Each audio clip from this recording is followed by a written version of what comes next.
On va essayer de faire comme ça. Parce qu'on a besoin du tableau, je sais pas si les gens y verront. Non, mais chané, j'espère. Donc, cours debout, c'est rare. Mais le titre du cours c'était les Arba Olamot. Alors je pense que on est en commissaire très restreint aujourd'hui. Mais je pense que c'est le. Donc voilà, c'est bien. Donc c'est vraiment les initiés. Miché Zacha. Alors regardez. On va parler d'un sujet qui est très important. Alors, comme je dis, on arrive à Hashem, l'Ilad de Rabbi Meir Bananes, surtout la Ilad de Rabbi Shimon Bar Yochai. Et Rabbi Shimon Bar Yochai nous a transmis, nous a donné la Torah du Sod. D'ailleurs, c'est une des raisons, vous vous rappelez, on avait dit, une des raisons pourquoi Dafka, Rabbi Shimon Bar Yochai, on lui fallut une Iloula. Il y a eu plein de géants dans la Gemara. Rabbi Akiva, c'est toute la Torah orale. La Gemara raconte que lorsqu'Akadosh Baruch Hu a montré à Moshe Rabbeinu toutes les générations qui allaient arriver, qui allaient venir, et il a vu la génération de Rabbi Akiva, et Moshe Rabbeinu ne comprenait rien. Il ne comprenait pas ce qu'il disait Rabbi Akiva. Et Rabbi Akiva, il était en train d'être Doresh, d'apprendre des halachot sur les couronnes qu'on fait sur les lettres de la Torah. Et Moshe Rabbeinu ne comprenait rien. Et jusqu'à qu'à la fin, Rabbi Akiva il a dit Halakha Mishmi Sinai. C'est ce que je vous dis là, si on l'a reçu comme ça de Moshe Rabbeinu, ça l'a calmé, ça l'a apaisé. Et Moshe Rabbeinu, quand il a vu la grandeur de Rabbi Akiva, il a dit à Kadosh Baruch Hu, t'as un tzaddik comme ça, t'as un érudit comme ça, t'as un grand comme ça, et tu vas donner la Torah par moi. C'est lui qui donne la Torah. Et Kadosh Baruch Hu a dit, tais-toi, comme ça la marche va, c'est comme ça que j'ai pensé, prends pas dans mes comptes. Mais pour montrer la grandeur de Rabbi Akiva. Mais on ne fait pas de Iloula pour Rabbi Akiva spécial. Il y a tellement, toute la Torah chez Béal, la Torah orale qu'on a, c'est Rabbi Akiva. Donc c'est pas Stam. D'accord, c'est pas Stam. La Iloula, on l'a fait pour Rabbi Shimon Bar Yochai. Et on fait une joie, on fait une simcha, et on fait. Dans tout Israël, d'accord, tout l'âme Israël, toutes les communautés d'Israël. Une des réponses, pourquoi c'est une date importante, extraordinaire, c'est parce que on a eu, entre guillemets, la Torah, elle est une d'ailleurs. Ça, on le sait tous. La Torah elle est une, mais pas que. La Torah elle est une. Mais, comme on sait, on a la Torah du Pshat et la Torah du Sod. La Torah du Pshat, la Torah au sens littéral, et c'est pas quelque chose qui. C'est pas péjoratif, la Torah du Pshat. C'est la halakha. Et alvaï qu'on arrive à connaître toutes les halakhot et tous les agmarot et tout le chas et tous les. Ça c'est le Pshat, ça reste dans le Torah Taniglé. La Torah du Niglé, la Torah. Dévoilée, exactement. Et on a la Torah du Sod. C'est ce qui est caché dans la Torah. Les secrets de la Torah. Qui sont les secrets de la création. Les secrets des Kisakavod, du trône céleste. Les secrets de la création. D'accord. Et tout ce qui s'ensuit. Ça, qui nous l'a transmise? Rabbi Shimon Bar Yochai. Maintenant écoutez bien.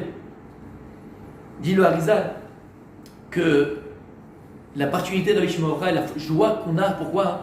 Parce que Rabbi Shimon Bar Yochai, c'est l'étincelle d'âme de Moshe Rabbeinu.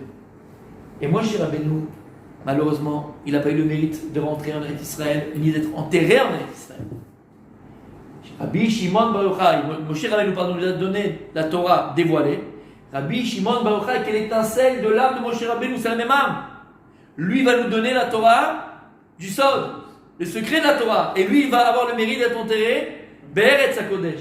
C'est pour ça que lorsque tu vas dans Améron, chez Rabbi Shimon Bar Yochai, tu vas aussi un petit peu sur la tombe de Moshe Rabbeinu. Tu vas aussi à la tombe de Moshe. Et c'est pour ça qu'on a une joie extraordinaire. Parce qu'il y a une partie de Moshe qui a pu, oui, entrer en Israël et oui, être enterré en Israël. C'est Rabbi Shimon Bar Yochai. Tout après, note, tout après. D'accord? C'est clair? Magnifique. Et donc, puisqu'on est dans une période tellement belle, la Torah du Sod, alors, on ne va pas prétendre, parce que Maître ne va pas prétendre rentrer dans le Sod, c'est vraiment pour les initiés, pour vraiment les Talmidei Chachamim, les CS. Mais, ce qu'Akadosh Baruch Hu nous a donné à comprendre, on va le partager avec vous, Bezrat Hashem. Et c'est ramené, le Harizal, c'est ramené dans Dat Dvuna, du Ben Ishraï aussi, du Ramchal, c'est ramené dans beaucoup d'endroits dans l'introduction. Vous savez, beaucoup disent aujourd'hui, pourraient penser aujourd'hui, Mali et Torah Tasson. Quel rapport avec moi et la Torah ésotérique? Les secrets de la Torah, le Sod, c'est pour le Harizal, c'est pour les Tzadikim, c'est pour les. Omer Harizal, je vous ai amené ça plus d'une fois. Il dit le Harizal, savez qu'on a ce qu'on appelle pardes. Dans la Torah, la compréhension de la Torah, elle se divise en 4 compréhensions différentes, pardes, pshat, remes, drash, sod. Du plus littéral au plus compliqué, au plus secret.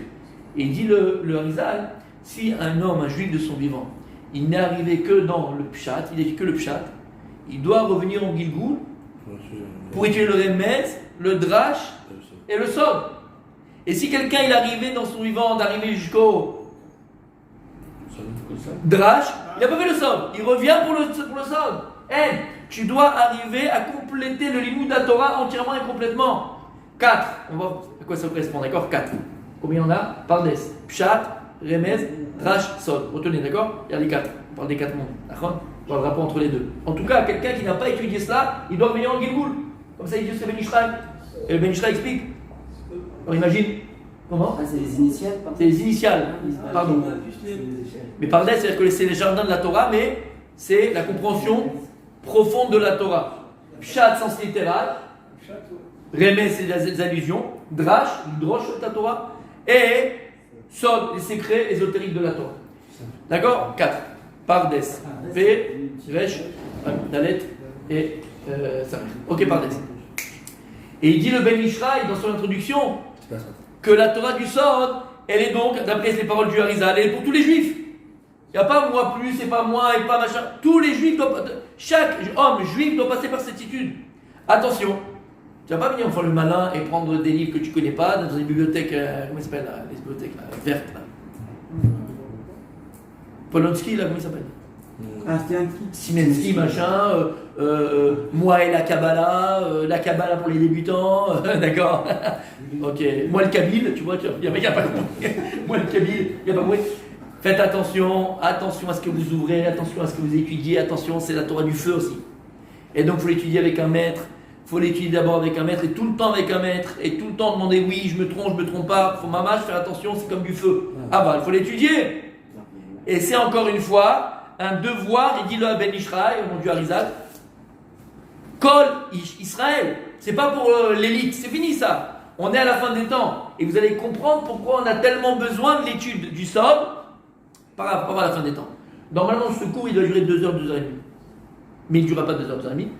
D'accord? On fera. Il durera 3 heures. 3 heures. Il durera 3 heures finalement. Non, Bémet. Au moins 2 heures et demie, 3 heures, Bémet, sans rigoler. Bon, on le fera plusieurs fois. Non, on fera plusieurs fois. Que vous sachiez, quoi, d'accord? On ne va pas tout voir aujourd'hui, c'est impossible. Pas parce que je voulais voir. Ce que je voulais voir avec vous, et donc encore une fois, puisqu'on est Rabbi Shimon ben Yochai du Sod, on va essayer d'un petit peu, de rentrer, et moi dans le pshat du Sod. D'accord?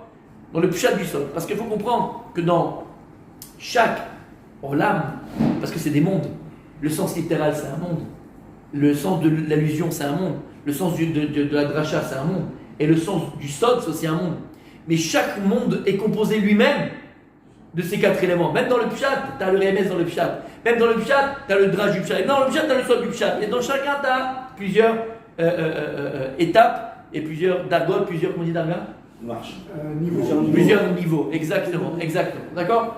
Alors, je vais essayer de voir un match aujourd'hui, BMT, c'est la base de la base. La base de la base, pour savoir, et d'abord on en a parlé des milliards de fois, donc vous êtes normalement initiés, parce qu'on le ramène beaucoup dans les cours, soit le Shabbat, soit dans la semaine, soit. Par contre, tout le temps qu'on se connaît, je vais beaucoup ramener, d'accord, la Chassidut, on parle beaucoup. La Chassidut, c'est pas de la Kabbalah, la Chassidut utilise la Kabbalah, d'accord? Donc on en a beaucoup parlé ensemble. Alors ce qu'on va voir ensemble, c'est vraiment la base de la base, pour essayer de comprendre c'est quoi cette Torah et en quoi elle est importante, d'accord? Bon, d'abord, en quoi elle est importante, on va le dire tout de suite, parce que la Kabbalah est là en vérité pour expliquer Maaseh Bereshit, elle est là pour expliquer la création du monde, elle est là pour expliquer le monde, le pourquoi du monde, le comment du monde. Tu vas comprendre comment le monde marche, dans lequel tu vis. Et en vérité, comme on essaye de faire à chaque fois, même des choses qui apparemment et sûrement même vont nous dépasser, ce qu'on va essayer de faire, c'est essayer de prendre ce que peut prendre à notre niveau et essayer de le traduire dans la vie de tous les jours. Qu'est-ce que maintenant moi je vais pouvoir apprendre de cette Torah du Sod? Qu'est-ce qu'elle va m'amener dans la vie de tous les jours? Et vous allez voir qu'elle va pouvoir nous amener des choses extraordinaires. D'accord? Pour commencer, il faut toujours trouver le plus difficile dans ça, c'est le point pour commencer. Il ne faut pas se tromper, parce qu'après ça ne veut pas faire en vrille. Donc pas se tromper. Il ne faut pas se tromper, on va juste ramener cette petite introduction qu'on avait dit. Et là c'est vraiment que d'introduction, mais l'introduction à l'introduction. Avant Maaseh Bereshit, avant la création du monde, nous verrons Ashla Kadosh par exemple, le Shla Kadosh dans Shlichot Abrit, Hashem Echad ou Shmo Echad. Hashem, il était un. C'est-à-dire qu'il était un. Lui, il est tout un. Ça veut dire quoi, il était un? C'est qu'avant la création du monde, il n'y avait pas de place à autre chose que Dieu d'exister. Il n'y a pas de place à autre chose que Dieu pour exister. C'est qu'Akadosh Baruch mais il était tout. Il n'y avait pas la place à autre chose que Dieu pour exister. Tout était contenu en Dieu, tout est contenu en Akadosh Baruch. Dans le sens où rien n'existait de manière, entre guillemets, détachée de lui. C'est pour ça que Hashem Echad Shmo Echad ne peut pas parler ni de Bria, ni de Yetzira, ni de rien. Hashem Echad Shmo Echad. Tout est un, tout est Dieu, il n'y a que Dieu. Akadosh Baruch Hu, quand on parle de Dieu, comme il dit le Harizal, comment comprendre de Dieu? Comment parler d'Hachem? On ne peut pas, puisque Dieu est infini. Et toi, tu es un être unique, on va parler de nous aussi d'ailleurs, c'est ça qu'on a besoin. En tout cas, on est un être unique, où Dieu t'a créé avec deux entités, l'infini et le fini. L'infini, c'est l'âme, le fini, c'est le corps. Maintenant, l'âme est emprisonnée dans le corps. Donc l'âme qui, elle, est divine, normalement, elle est infinie. Si elle est infinie, elle doit, entre guillemets, elle ressemble à Dieu. Donc, si elle est infinie, elle devrait comprendre Dieu. Le problème, entre guillemets, c'est que l'âme, elle est prisonnière de son corps. Donc l'âme, elle est limitée par notre corps. Jusque-là, ça va? Il y a fait mal. Donc comment pour un être fini, comment pour un être limité, comprendre l'illimité? C'est pour ça que Rabbi Shimon Bar Yochai et le Harizal surtout, moi je dis surtout parce qu'il va expliquer en fait, le Harizal, va nous dévoiler les secrets de la création, les secrets du pourquoi. Et encore une fois, là c'est très important de ce que je veux dire, ce que nous avons le droit de comprendre, ce que nous avons le droit de demander. Pourquoi je dis ça? Explique le Shla Kadosh encore une fois dans Shlichot Abrit. Quand je dis Hashem Echad Shmo Echad, Hashem, il est un, il est tout. Maintenant, on n'a pas le droit de se poser la question, qu'est-ce qu'il y avait avant? Qu'est-ce qu'il y avait? Enchela, clou. Parce que c'est des choses qui nous détiennent. Il n'y avait pas la place à la Shela. Hashem Echad Shmo Echad, il n'y avait que Dieu. Et le Harizal va nous éduquer en vérité. Et même Rabbi Shimon Bar Yochai. Le Harizal va nous éduquer notre conscience, notre réflexion, notre esprit, à savoir poser les bonnes questions, quelles questions on peut poser, et avoir les réponses à ces questions-là. C'est clair? Ok. Mais les voix le Harizal, lorsqu'on parle d'Akadosh Baruch Hu, on parle de Dieu. Alors, je reviens un petit peu en arrière. Tout ce que maintenant je vais dire, tout ce que la Kabbalah elle parle, et les notions de Kabbalah, ce sont des notions que la Kabbalah se permet d'utiliser uniquement, ce que j'ai dit tout à l'heure, je viens de le dire, uniquement parce que nous sommes des êtres limités. Et nous pouvons comprendre les choses qui nous entourent uniquement par des définitions. Tu comprends les choses telles que tu es. Tu ne peux pas comprendre quelque chose que tu n'es pas. Donc, puisque nous sommes des êtres définis, la Kabbalah, le soir, le Harizal, la Kabbalah va illustrer, va imager ses propos, mais en aucun cas, comprenez bien, en aucun cas, chas v'shalom, de penser une seconde que toutes les illustrations, toutes les images qu'on va donner, toutes les définitions qu'on va donner, définissent véritablement Dieu ou la création du monde. On ne peut pas, on n'a pas le droit. Simplement, ces images qu'on le donne, c'est pour que l'être humain qui est fait de définition puisse arriver à palper, comprendre, savoir un minimum de Dieu. C'est clair ça, hein? Tout ce qu'on va dire maintenant, ce ne sont que des images pour aiguiser notre conscience à Dieu. Maintenant, on peut y aller. Donc, Akadosh Baruch Hu, encore une fois, le dévoile le Harizal, Akadosh Baruch Hu, il est Ratzon. Hachem, si tu devrais, entre guillemets, à notre niveau à nous, définir Dieu, d'accord? Dieu, il est Ratzon, Dieu, il est volonté.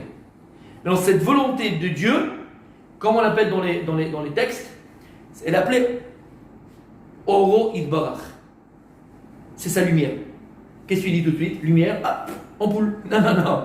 C'est pas une lumière physique. C'est une lumière métaphysique. C'est de l'énergie. Mais plus que ça, c'est métaphysique.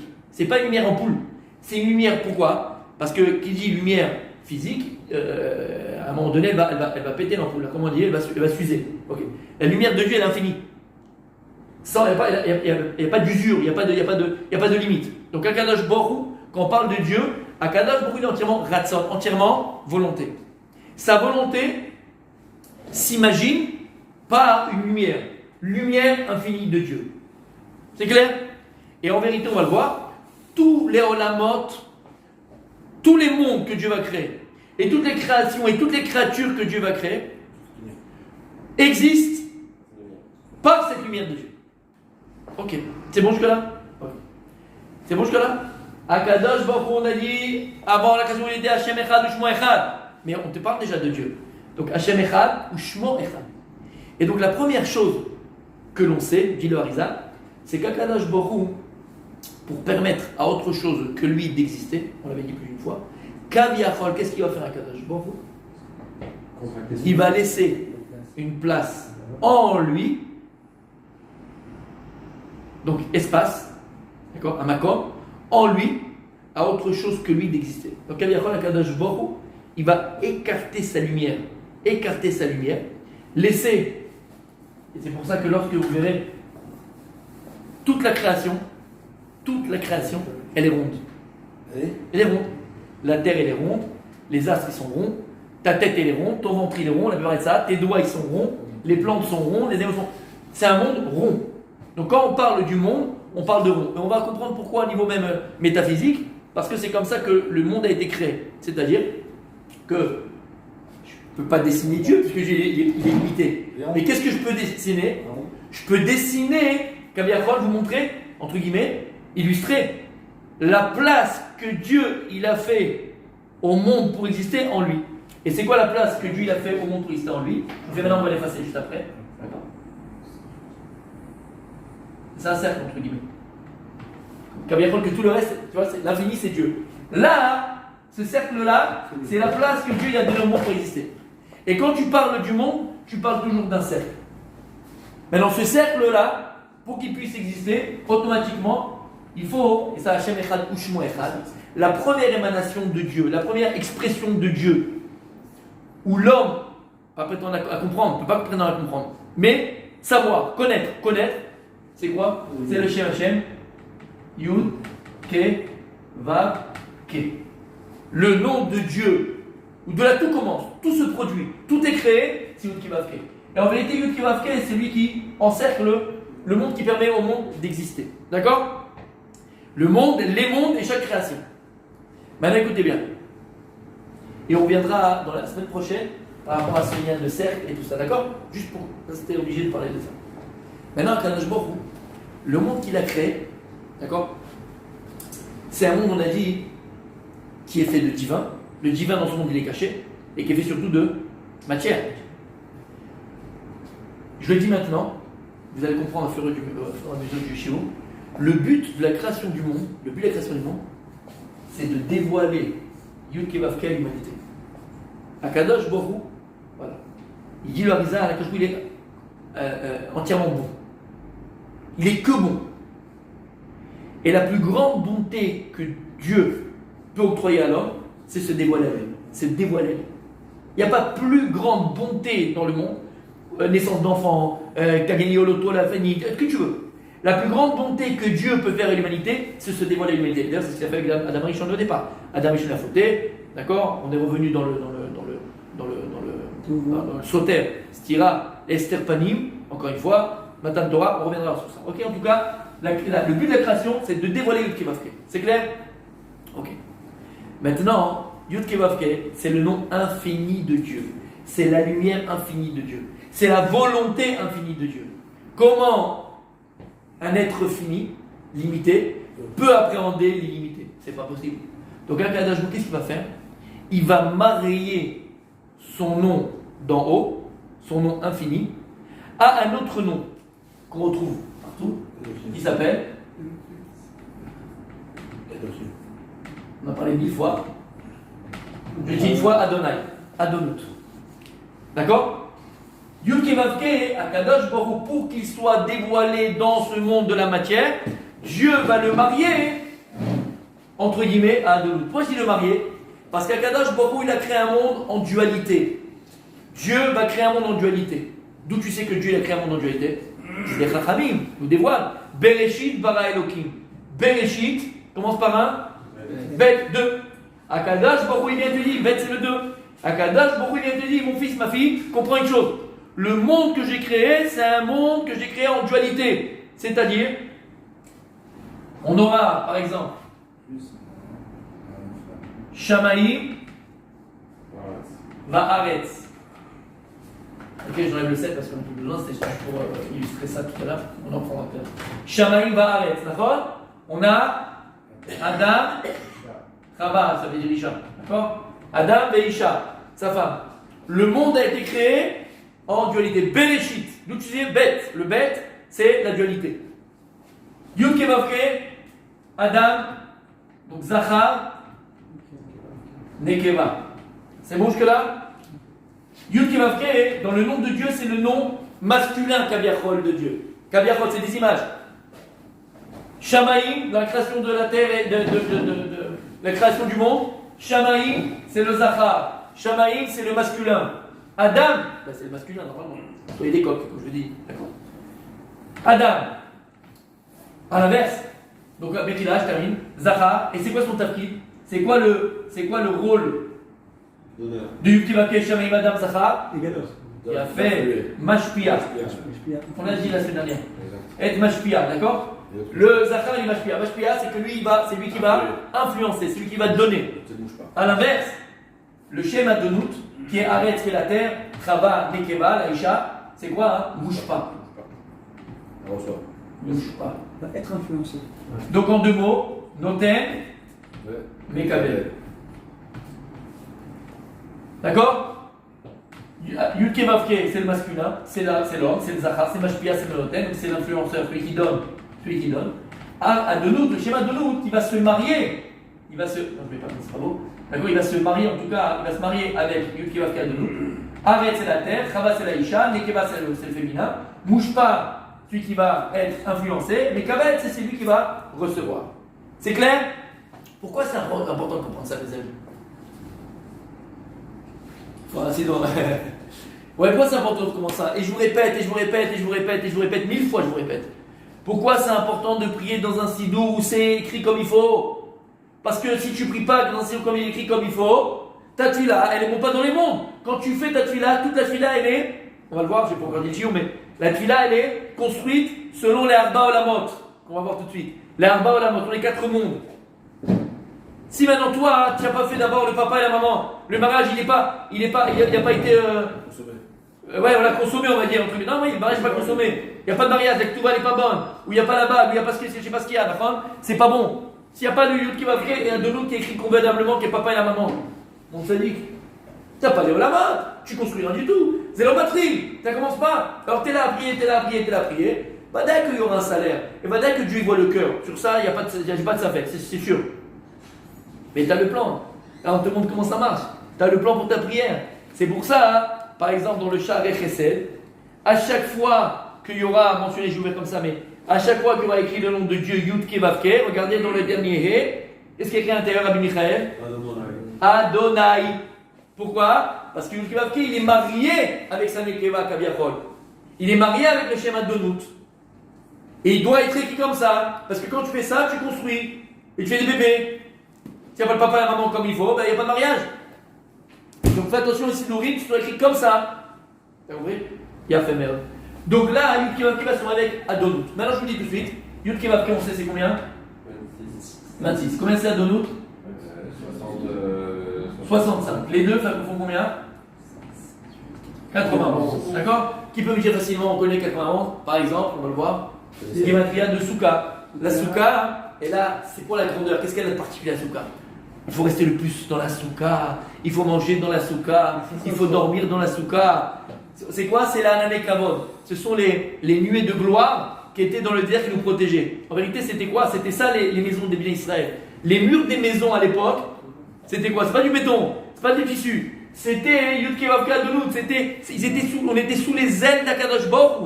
Lorsque tu rentres sur la Souka, qu'est-ce que tu fais? Tu vas rentrer dans le mariage entre ce qu'on dit la Kutcha Beshinte, entre Akadosh Baruch Hu et Adonut. L'infini et Adonut, c'est quoi? Adon Olam. Donc Yud Kevavke, c'est le nom de Dieu infini. Adonut, Hashem, Alet, Dalet, Nun, Yud, d'accord, c'est quoi? C'est le nom de Dieu qui est Adon Olam. Adon Olam, c'est maître du monde, monde matériel. Donc le nom de Dieu, Nekeva, qui va recevoir, entre guillemets, de Yud Kevavke, parce que qu'est-ce qu'il reçoit? Yud Kevavke, on a dit c'est quoi? C'est la volonté de Dieu, qui est la lumière de Dieu. Adonut va recevoir, c'est la Nekeva, c'est le féminin, qui va recevoir, qui va se marier avec lui, avec Yud Kevavke, et va recevoir la lumière du Yud Kevavke pour après les où? Dans Malchut.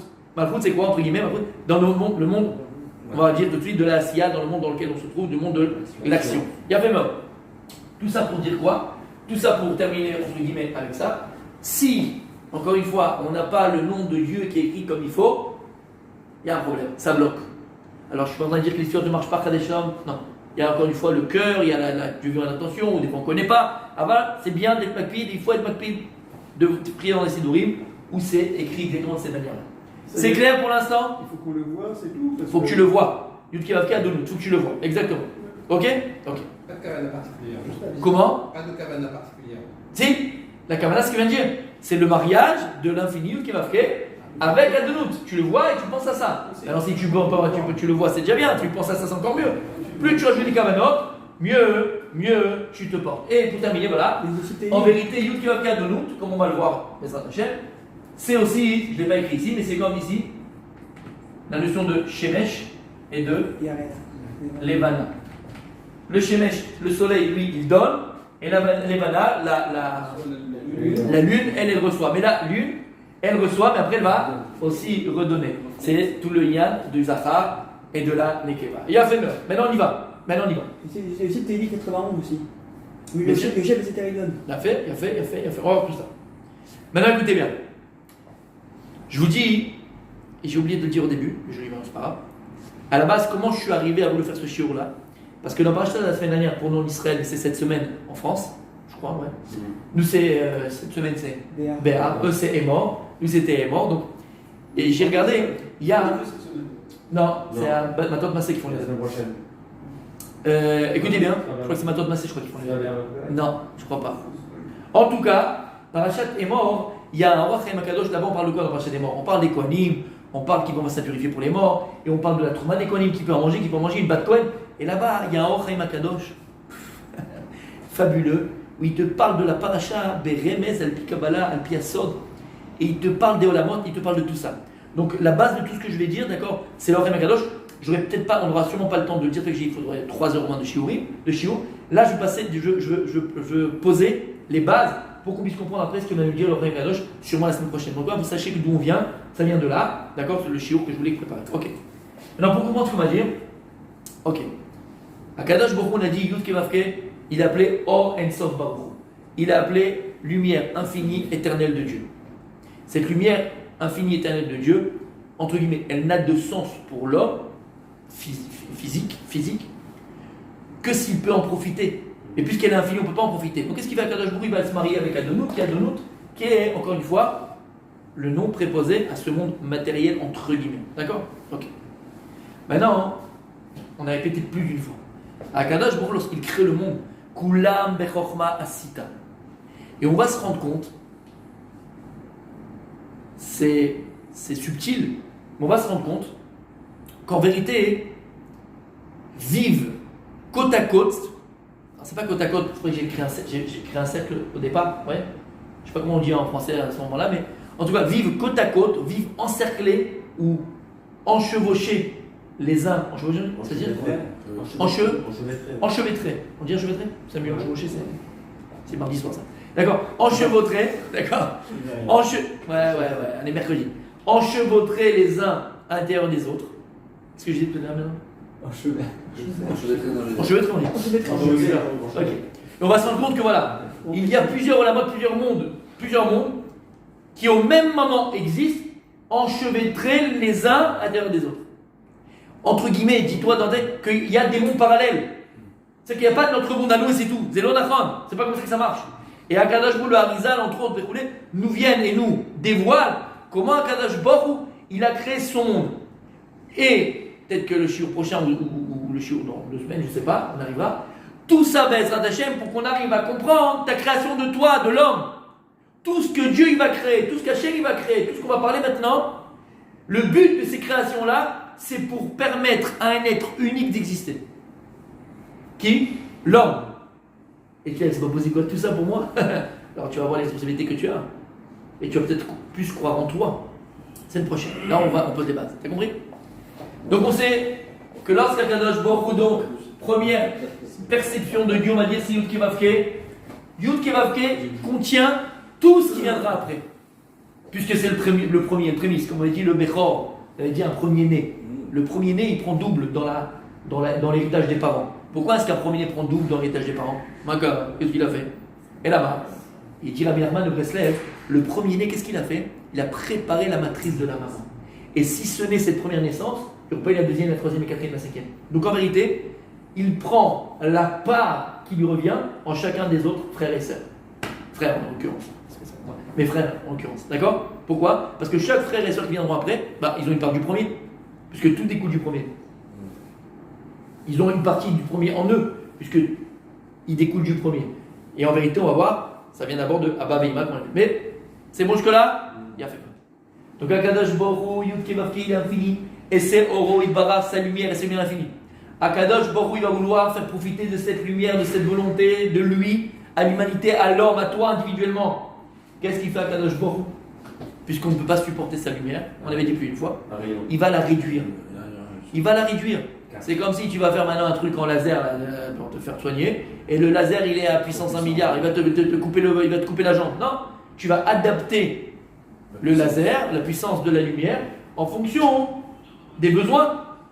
D'accord? Akadosh Baruch Hu, c'est pareil. Akadosh Baruch Hu Kaviachol, il va adapter sa lumière, sa volonté, sa lumière infinie, pour que nous puissions nous en avoir une perception, une conscience et le savoir. C'est pour ça qu'Akadosh Baruch Hu va créer 4 olamot, on va voir qu'il y en a 6, mais 4 olamot, ceux qu'on connaît d'abord. Après j'ai dit 4 mondes. Le premier, nous on va l'appeler premier, d'accord? Mais vous allez voir. Le premier monde, qui est le monde le plus haut de ces 4 mondes. On va voir qu'il y a 2 au-dessus de lui, mais pour l'instant on reste ensemble. On l'appelle, vous savez tous, Olam Hatzilut. Olam Hatzilut. Ok. Deuxième monde, Bria. Olam Hatzilut, je crois qu'on dit en français le monde de la contemplation. L'émanation. Le monde de l'émanation. Olam Bria, c'est le monde de la création. Troisième monde, Olam Yetzira. C'est le monde de la formation. On va voir la différence. Fabrication, formation. Et le dernier qu'on connaît, Olam Sia, c'est le monde de l'action. Quelle différence entre ces 4 mondes? Le Olam Hatzilut, tu as dit c'est le monde de l'émanation. C'est le monde le plus élevé, le plus haut. Entièrement spirituel. Il n'y a pas de place à la matière. Pas de place à la matière. Pas de place à autre chose que Dieu. Mais attention. Dans sa première contraction. Dans sa première contraction. Exactement. Il faut le dire ça. Dans sa première contraction. Le Olam Hatzilut, il y a Olam Bria. Olam Bria, ce qu'on appelle Yesh Mi'ayin. Ça, c'est de ex nihilo. Olam Bria, il vient du l'ex nihilo. Il vient de nulle part. Puisqu'il n'y avait rien avant lui. C'était le monde spirituel. C'est le monde de la création. Yesh Mi'ayin. À partir du néant. Ex nihilo, exactement. Yetzira, c'est le monde de la formation. Là, c'est Yesh Mi'esh. Création, Dieu va créer les 4 Yesodot. Les 4 fondements qui forment le monde. Qui sont l'eau, le feu, l'air et la terre. Ça, c'est Olam Bria. Yetzira, à partir de ces 4 éléments, Akadosh Baruch Hu Kaviachol, il va commencer à former les créations, former les astres, former les... Olam Yetzira. Olam Asiya, c'est le monde mamash de l'action lorsqu'il a été créé avec tout ce qui le compose. Mais la différence avec ces choses-là, maintenant au niveau, on l'avait dit aussi, c'est que dans l'Olam Asiya, c'est le monde des hommes. Omer Arizal, Olam Asiya, Rubora, Miutotov. La majorité de ce monde, il y a le mal, et d'ailleurs on le voit. Et il y a une minorité de bien. C'est pour ça qu'elle mensonge. Bien fait. Elle présente. C'est pour ça que le Zohar, comment il décrit Olam Asiya, il parle de notre monde à l'eau, Alma Deshikra, le monde du mensonge. Parce que le robe, la majorité de ce monde, c'est le mensonge, c'est le monde de la matière. Et les matières, tu l'as dit, c'est l'énergie. Donc en vérité, même que tu vois et que tu penses c'est de la matière, c'est un leurre, puisque même la matière n'existe pas. C'est clair? Il a fait. Olam Asiya, Rubora, Miyutov. Majorité de ce monde-là, il est bon, il est mauvais. Il y a une minorité de bons. Olam Yetzira, c'est le monde des malachim. Yetzerara, Yetzeratov, Yetzer, bon du Yetzer, il vient du monde à Yetzira. Le monde des anges, c'est Olam Yetzira. Yetzeratov, Yetzerara, c'est Chetzi, 50-50. Moitié bon, moitié mauvais. Voilà. Olam Abriya, on s'élève. Ça, c'est le monde des Sarfei à Kodesh, les Chayot à Kodesh, les chérubins célestes, les chérubins, les séraphins du Kodesh, les animaux célestes. Rubotov, Mioutra, parce qu'on parle de Bria. Et donc, s'il y a Bria, c'est qu'il y a de la matière. S'il y a de la matière, il y a quand même du mauvais. Et donc, c'est majorité de bien, minorité de mal. Olam Hatzilut, c'est Olam Shekuloto. Il n'y a pas de place à autre chose que, comme tu as dit, l'émanation de Dieu. Il n'y a pas autre chose. C'est clair jusque-là? Ok. Maintenant, en vérité, ces Olamot-là, mes amis. Alors, attendez. Avant de terminer, heureusement que j'ai noté parce que je n'aurais pas pu me rappeler de tout. Ces trois-là, Bria, Yetzira, Asiya, d'accord? C'est Mamash, les Olamot. Alors, tout est écrit dans la Torah, attention. Tout ce que je vais. Tout est écrit dans la Torah. Simplement, c'est écrit, mais forage dans la Torah. Textuellement dans la Torah. Le Shloshah et nous, ces trois mondes-là, Bria, Yetzira, Asiya, Mamash, ils sont directement en rapport avec la Torah. Bereshit, Bara, Elohim. Bara, c'est la Bria. D'accord? Après, Akadosh Bou Yatsar est Adam. Betsalmo, Asher Yatsar est Adam, autour des toilettes. Olam Yetzira, Olam Asiya. Il a fait l'homme à son image. Il a fait aussi le ciel et la terre et tout ça. Donc, ça, c'est ce qui est lié à Maaseh Bereshit Mamash. Atzilut aussi, attention, on va voir que c'est dedans dans la Torah, mais c'est pas méforage dans la Torah. Il n'est pas méforage dans la Torah. On va voir où il est. Ok. Maintenant, avant. Alors, je termine avant de. J'ai dit qu'il n'y avait pas que ces mondes-là, il y a deux autres mondes. Et ces mondes-là, on ne va pas rentrer dedans nous, mais c'est juste pour qu'on connaisse et pour qu'on sache et qu'on comprenne, parce que si on n'a pas, il nous manque le pulse en entier. Il y a un monde. Il y a un monde. Allez. Je vais être là, je le mets en haut, d'accord? Parce qu'il est au-dessus de tous ces mondes. Il n'est pas en dessous, c'est ça qu'il faut comprendre. Il est au-dessus de celui-là. Mais pourquoi on ne va pas l'appeler 6, 5. On ne va pas l'appeler premier. Pourquoi je ne vais pas l'appeler premier? Pourquoi? Vous allez voir. En fait, il est au-dessus. C'est un monde au-dessus. Comment est-ce qu'il a appelé ce monde-là? Adam Kadmon. Et je ne vais pas rentrer dedans, mais juste pour que vous sachiez. Adam Kadmon. Et vous pouvez le voir dans les. On en parle beaucoup, la Rizal. On va dire. Voilà, exactement. C'est Adam Kadmon, c'est l'homme d'en haut. Adam Kadmon. Et l'homme d'en haut, qui est entièrement spirituel, c'est pas un homme avec un corps, ce sont que des notions spirituelles, comme on avait vu. D'accord? Va être le miroir, doit être le miroir spirituel du Adam Tarton en vérité. Nous, en tant qu'humains, en tant qu'hommes, que Dieu, dans la volonté de Dieu de créer un homme, tout le travail qu'on doit avoir accompli, c'est qu'avec notre corps d'Afka et notre âme, ressembler en étant Adam Tarton, entre guillemets à Adam Kadmon. Mais c'est le monde Mamash supérieur, Adam Kadmon. On va voir à quoi il correspond ce monde-là, Adam Kadmon. Ok? Et il y a un monde au-dessus de celui-là, alors on ne rentrera même pas dedans, juste je vous dis, pour que vous sachiez. D'accord, on ne va pas parler de ça. Juste que pour vous savoir, ça s'appelle Atik Yomi. Mais c'est le monde ancien, avant. Voilà, Atik Yomi. C'est un monde qui vient avant. Mais c'est le monde supérieur. Il n'y a pas plus haut que ce monde.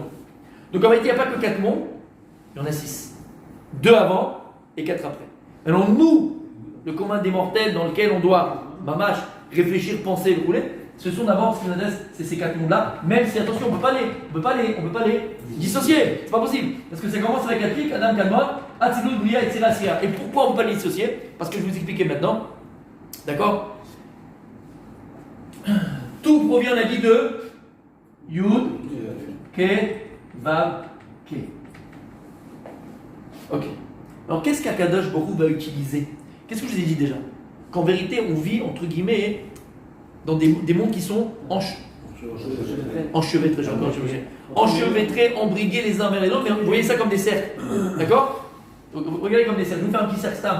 Regarde, ok, on a Olam Asiya, ici, autour de lui on a Olam Yetzira, ensuite on a Olam Abriya, ensuite on a Atzilut, et ainsi de suite. C'est comme ça qu'il voit le monde, d'accord? C'est-à-dire, Non, nous, c'est le cas. là c'est Olam Asiya, dans ce sens-là. Ça c'est Asiya, jusqu'au plus grand. L'autre couvre tout le monde. D'accord? Je vais lever l'autre, après voilà, d'accord, Adam Kadmon, et après Tiklomine, ok, comme ça, ok, on va dire comme ça. C'est vulgaire, mais c'est pour qu'on comprenne.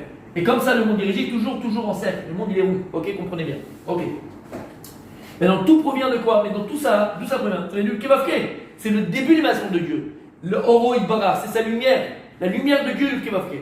Maintenant, on a dit qu'Akadosh Baruch Hu va vouloir et va devoir, puisqu'il a décidé, Akadosh Baruch Hu, sa volonté de créer un monde et des mondes, il faut bien les nourrir. Il faut bien les nourrir. Pourquoi Dieu n'avait pas besoin de nourrir les mondes? Parce qu'ils n'existaient pas. C'était Dieu lui-même. Mais à partir du moment où Akadosh Baruch Hu Kaviachol va détacher quelque chose de lui, va créer l'individualité, automatiquement cette individualité qui est entre guillemets détachée de lui, elle a besoin de nourriture pour vivre. C'est logique. Regarde le bébé dans le ventre de sa maman. Tant que le bébé il est à l'intérieur du ventre de la maman, et comment il est le ventre de la maman? Rond. Non, il n'est pas carré, tout est rond. C'est pas ça que je vous dis ça, hein. Tout est rond. Donc le bébé dans le ventre de la maman, comment ça se passe? Quand il est dans le ventre, il est nourri par la maman, parce que c'est une seule et même entité. Mais à partir du moment où le bébé va sortir du ventre de la maman, il va falloir le nourrir. Kaviachol, Akadosh va donner naissance au monde. Donc le monde Kaviachol, illustré, tout ça, sort de lui, il faut bien le nourrir. Donc, comment Dieu va nourrir le monde? Par sa lumière. Mais tu ne peux pas donner à un enfant de 2 semaines, Rabbi Zerah, tu vas donner à un enfant de 2 semaines une kaïla dans le biberon, tu l'as tué. Alors, Tu l'as tué. Tu vas lui donner un steak de 400 grammes à un enfant de 2 ans, tu vas aussi le faire vomir, tu vas le tuer. Donc en vérité, il va falloir le nourrir proportionnellement à ce qu'il est capable de recevoir. C'est bon? Il a fait. C'est pour ça qu'Akadosh Baruch Hu, il va mesurer sa lumière en fonction du monde qu'il veut faire exister et vivre. C'est clair? Il a fait.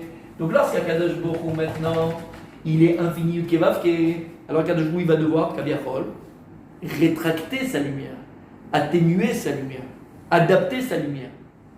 D'où ce qu'on avait dit. Qu'est-ce qui va permettre d'adapter la lumière de Dieu, de rétracter la lumière de Dieu, de diluer la lumière de Dieu, de tous les mots que tu veux? Ce sont les 10 sphérotes, les 10 sphères, qu'on a parlé 1 milliard de fois. Ces 10 sphères, d'ailleurs, tu vas les retrouver, alors maintenant, tu vas les retrouver, ils découlent de Yud Kevavke. Ils viennent eux-mêmes, parce que rien ne peut être sans Yud Kevavke. Tout vient de Yud Kevavke. Si tu prends toute la brillance, tout ce qu'on dira jusqu'à la fin des temps, tu remontes à tout vient de Yud Kevavke. Ok. Donc, on est dans, pardon Mechila, on est dans Adam Kadmon. On l'avait dit. C'est le premier mot. Adam Kadmon, c'est la première sphira. Keter. Keter, c'est la première sphira, c'est la plus haute, c'est la plus grande, c'est la plus puissante. Keter. Adam Kadmon, c'est Keter. Où tu retrouves Keter, dans le Yud, c'est le Kutso Shel Yud. C'est le bout qu'on avait dit. Vous vous rappelez? Mais un Yud, t'as une pointe ici. T'as une pointe. En fait, c'est la pointe. La pointe du Yud, c'est ce qu'on appelle Keter. C'est la pointe du Yud. Parce que rien, encore une fois, ne peut exister s'il n'est pas nourri du Yud Kevavke. De quoi est nourri Adam Kadmon? Du Kutso Shel Yud. De la pointe du Yud. Olam Ha'atzilut, c'est Chokhmah. Et c'est quoi Chokhmah? C'est le Yud. Et c'est quoi un Yud? C'est un point. Alors il est où dans Maaseh Bereshit? Il est dans le Bet de Bereshit. Bereshit, il y a un Dagesh. Où il est Olam Ha'atzilut? On a dit il y a Bria, Bereshit bara Elokim, il y a Bara, il y a Yetzira, il y a Asiya. Il est où Olam Ha'atzilut? Le point qui est à l'intérieur du Bet. C'est quoi, hein? C'est la Ha'atzilut. C'est quoi? C'est la Chokhmah, c'est l'infini.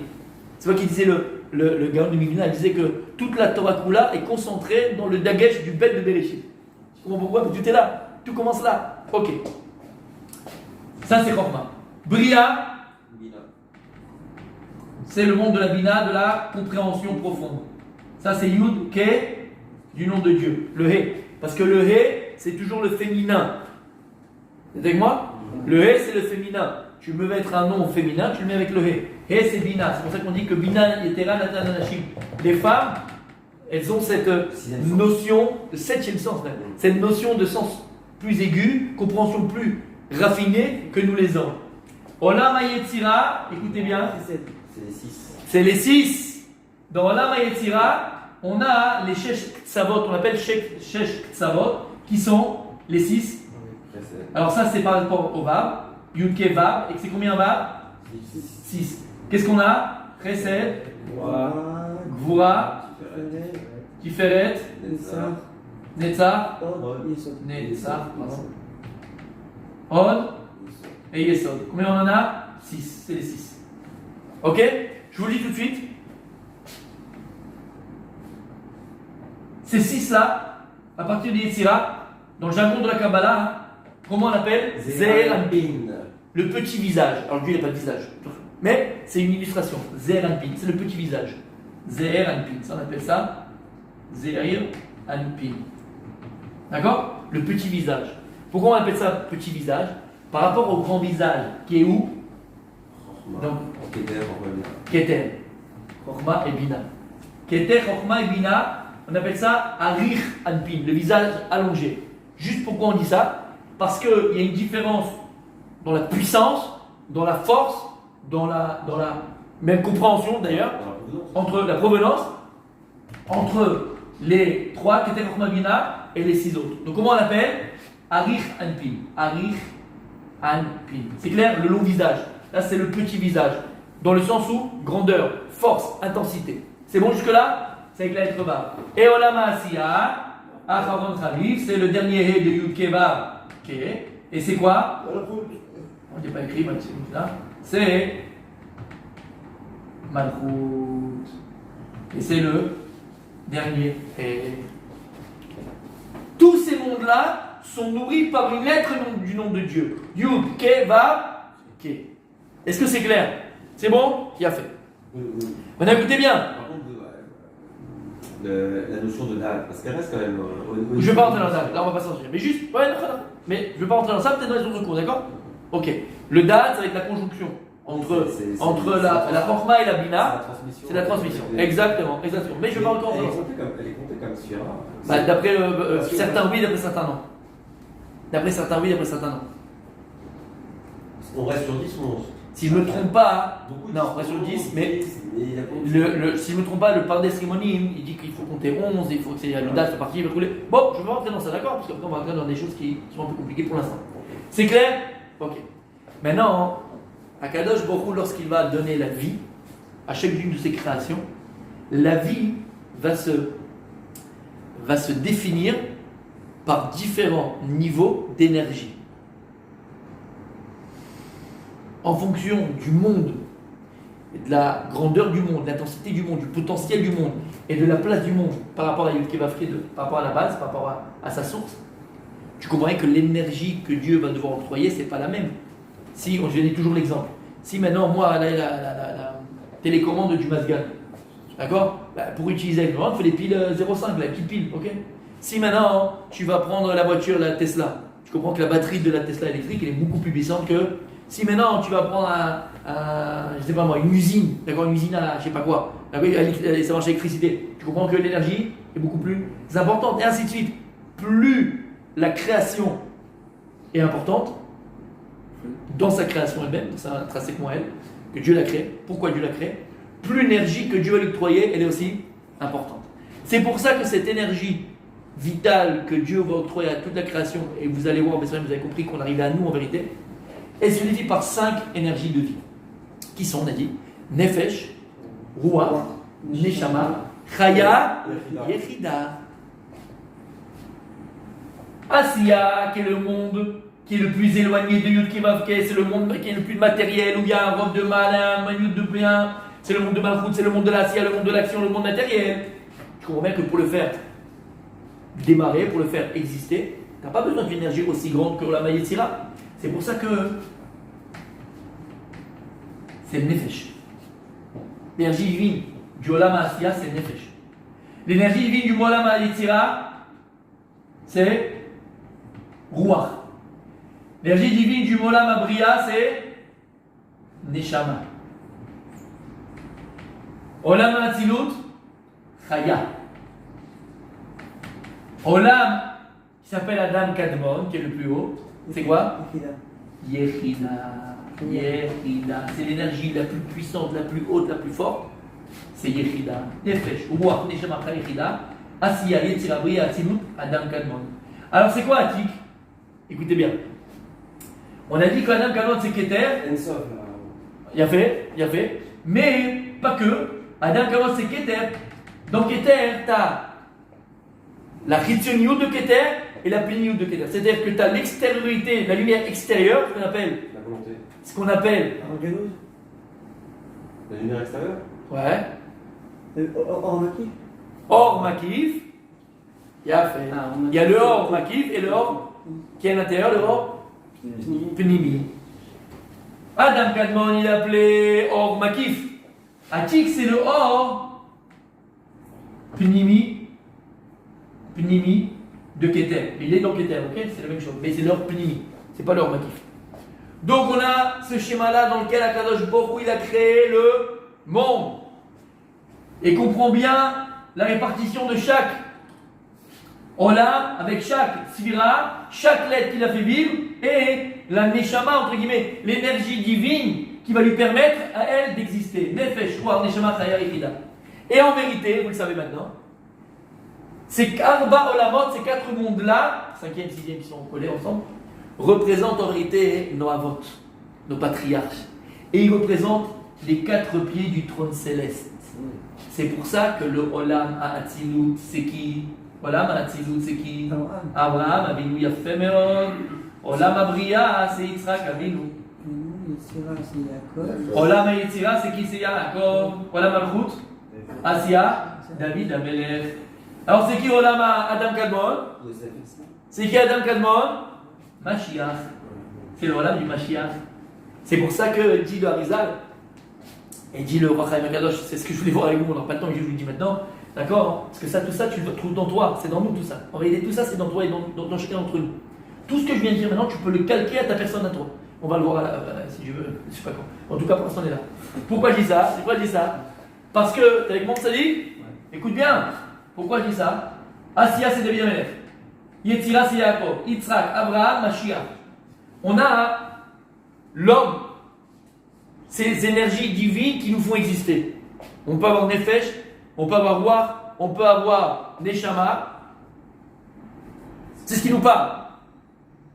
Maintenant, on peut gagner Ruach, on peut perdre Ruach, on peut avoir que Nefesh, ainsi de suite. Je vais l'expliquer dans un Mais Chaya Yechida, Chaya, c'est pour Mamash les tzadikim, c'est Mamash une personne qui s'est transcendée dans ce monde, qui Mamash le pieux, la personne pieuse qui a jamais fauté, qui est arrivée. Mais même cette personne qui est pieuse, qui a jamais fauté, qui est tahor, qui est cachère, qui est pure de toute sa vie, il ne pourra jamais arriver à Yechida. Yechida, c'est l'échama du Mashiach. Il n'y a que le Mashiach qui aura les 5. Parce qu'en réalité, il contiendra, vous comprenez, il n'aura pas Yechida. Il aura les 5. Il arrivera à ce degré de Yechida. Et ça, c'est le travail du Mashiach. Mashiach, il est arrivé là, Keter, Mashiach. Et personne en vérité n'a réussi à rentrer dans la Adam Kadmon. Il dit que Mashiach qui arrivera, Béhémet, à rentrer dans ce qu'on appelle ce Or. Or, c'est quoi? C'est qu'on considère le savoir de Dieu. Et tout ce qu'on parle encore une fois, c'est la connaissance de Dieu, le savoir de Dieu. Même ceux qui sont partis en Kiddush Hashem. Même ceux qui sont avec Kiddush Hashem. Personne ne peut arriver à ce niveau-là. Maintenant, mes amis, pour terminer aujourd'hui, parce que quand même, on a parlé de choses très importantes, et on va juste terminer aujourd'hui. Quelle heure il est? Voilà, c'est bon, on va terminer pour aujourd'hui, parce qu'on a dit des trucs, il faut le digérer, il faut le noter, parce que sinon on va l'oublier. Mais juste pour terminer, écoutez bien comme c'est magnifique. Et là, je dédie cette petite partie du shiur pour ma Zérar, parce que je sais qu'il aimait ça. Écoutez bien, mes amis. Allez, mon Zérar, c'est pour toi tout ça. Ok. Ok. Ok. Ok, ok. Ok, ok. Alors écoutez bien maintenant, on termine avec ça.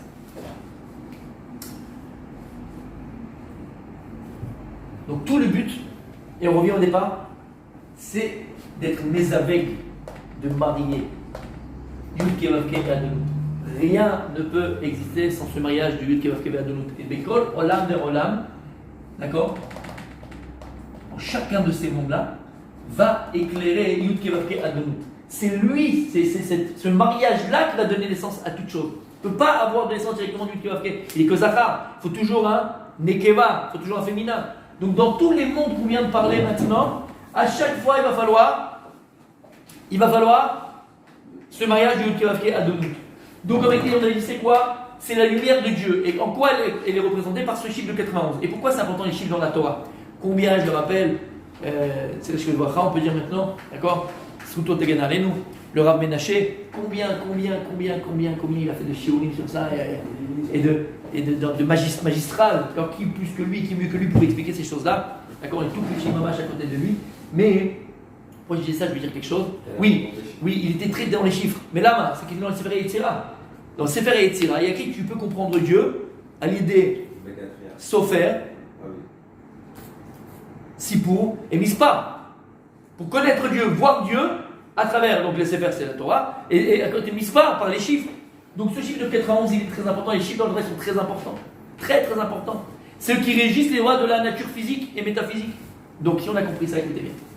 Si tu as compris que tous les mondes sont en vérité le résultat, les bébés de nous qui vont se marier à chaque fois. Donc en vérité, écoutez bien, hein. Si maintenant j'arrive dans le monde le plus haut, le 6e monde, d'accord, c'est le monde le plus haut, d'accord, Yaki, ok. Ce 6e monde-là, qui est du monde du Mashiach, on l'a expliqué. C'est bon jusque-là? Ok. En vérité, or, Hachem, la lumière de Dieu dans ce monde, combien, entre guillemets, si je veux de la chiffrer en tant qu'humain, combien ce or Hachem, cette lumière de Dieu, elle resplendit entre guillemets là-bas. Quelle est son intensité? 100%. C'est le sixième monde, le plus élevé, fois 91. Vous savez combien? Je l'ai déjà noté, donc n'ayez pas peur. 546. Le 5e monde qu'on a vu maintenant, c'est quoi? 5 fois 91. Vous savez combien? 455. 4 fois 91, vous savez combien? 364. Ok? 3 fois 91, vous savez combien? 13. 2 fois 91, c'est facile. 182. Et après, on a le Olam Assi, le dernier, c'est quoi? 91. La fameux. Et pourquoi ils sont importants ces chiffres-là? Vous êtes avec moi? Le monde du Mashiach, le 6e le plus haut, le plus élevé, 586, qui correspond à quoi?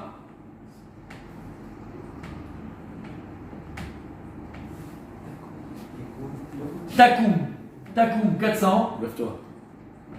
100, 6, 40. Ça fait combien? 546. Il y a un télim, on dit tout le temps Atatakum Terachem Sion. Qui va moed. De quoi il parle? Atatakum Terachem Sion. Qui va se lever? Atatakum, tu vas te lever et tu vas Terachem et Sion. Tu vas Terachem, consoler Sion. De quoi? La destruction de la galoute. Qui va moed, parce qu'il est arrivé le moed. Quel moed? De la Géoula. Donc, Takoum, c'est quoi Takoum? 546, c'est le monde du Mashiach. Ata Takoum Terachem Sion. Tu comprends ce qu'on dit, Rabbi Michael? Ata Takoum Terachem Sion. Et c'est quoi Takoum? Qu'est-ce qu'il y aura quand il y aura Mashiach? Triat Ametim. Il y a Koum ou Ametim, ils vont se lever les morts. C'est pour ça que l'énergie divine, entre guillemets, chiffrée, est de 546. Ata Takoum Terachem Sion. C'est quoi Triat Ametim? Comme dit l'Agmara dans ma secrète Ktuvot, qu'est-ce qu'il y a écrit là-bas? Or, Kital Orot Alecha. Qu'est-ce qui va faire revenir les morts? C'est la lumière de Dieu. Quelle lumière de Dieu? De ce olam-là. Cette lumière de Dieu qui va faire revivre les morts. Dans chacune de ces olamot et de ces énergies-là correspond en vérité, écoutez bien, à des chagim, à nos fêtes. Et je le dis comme ça, mais après on verra. J'en donne qu'un. C'était 400 mètres. Ça c'est le 6. Le truc c'est ce olam-là, ça représente la fête de Rosh Hashanah, vous verrez une autre fois. D'accord? C'est Rosh Hashanah. Et il faut la correspondance. Regardez la correspondance. Par contre, regardez, on arrive à Shavuot. Et ça, c'est intéressant. Adam Kadmon, le 5e monde qui est 455. 455. Vous êtes avec moi ou pas? Ouais. Ok. Alors, je vais écrire. D'accord? Vous comprenez que c'est le Olam 5e? Ce Olam-là, c'est quoi? C'est Shavuot. Pourquoi c'est Shavuot? Écoutez bien. Shavuot, pourquoi c'est le 5? La notion de 5. Parce qu'on va compter de Pessah à Shavuot combien de jours? 50. D'accord? Alors quand tu as 50, tu as 5. Tu as 50, tu as 500, tu as 5000. Tu as l'unité toujours de 5. 50e jour, c'est Shavuot. D'accord? Donc la notion de Shavuot, c'est la notion de 5, de ce monde-là, qui s'appelle Olam Adam Kamon. Écoutez bien maintenant. On a dit que chaque monde, il est nourri de Yud, Ke, Vav, Ke, et de quoi? Aleph, Dalet, Nun, Yud. Combien j'ai de lettres? 8. Combien j'ai de lettres? 8, d'accord?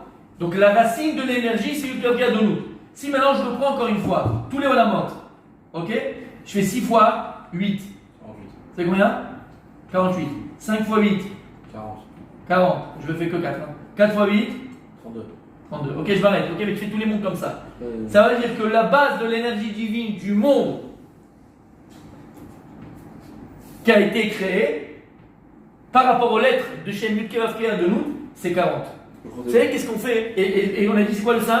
C'est la fête de Shavuot. Qu'est-ce qu'on fait à Shavuot? Qu'est-ce qu'on fait à Shavuot? On a mis la vie.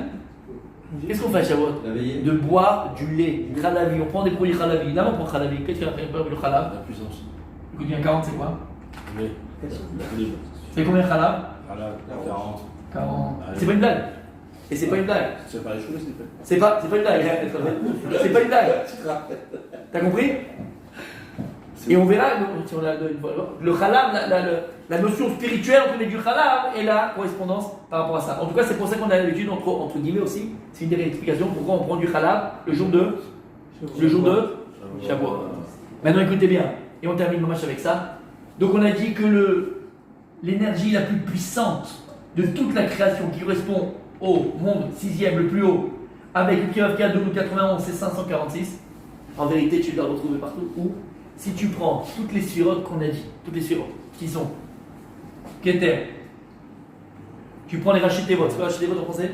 Les initiales. Les initiales, Keter, Chochma, Bina, Chesed, Gvura, Tiferet, Netzach, Od, Yetzod et Malchut.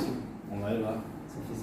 Si tu prends 20 plus 8 plus 2 plus 8 plus 3 plus 400 plus 50 plus 5 plus 10 plus 40, on arrive à quoi? 556. 46. Toute l'énergie divine à Kadosh Baruch. Dormez bien ce soir, mes amis, et on se retrouve la semaine prochaine. Ça, c'est bon.